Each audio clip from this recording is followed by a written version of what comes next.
Hey everyone, welcome back to the channel. Today, we're taking a first look at the brand new Apple Watch Ultra 3. It's Apple's most rugged, powerful, and feature-packed smartwatch to date. Designed for explorers, athletes, and anyone who pushes limits.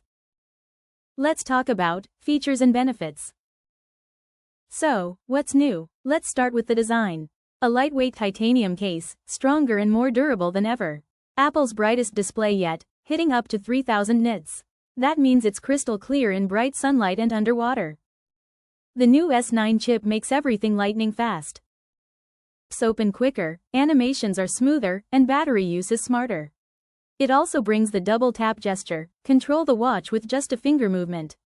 Perfect for when your hands are full or you're on the move. Now, we talk about battery life. Still unbeatable, up to 36 hours on a single charge, and up to 72 hours in low power mode.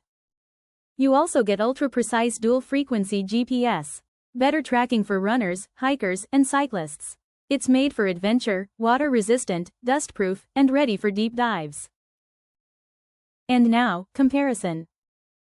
So how does it stack up against the competition? Let's be real, no other smartwatch combines this level of power, toughness, and battery life.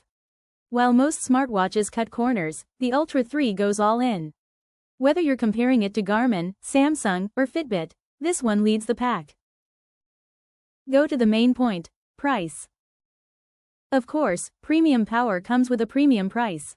The Apple Watch Ultra 3 starts at $799. Not cheap, but you're getting the best of the best. Release date. Mark your calendars, it officially launches on September 20, 2025. Get ready, this could be your next upgrade. So, is the Apple Watch Ultra 3 worth it? Stick around for the full review, and don't forget to like and subscribe.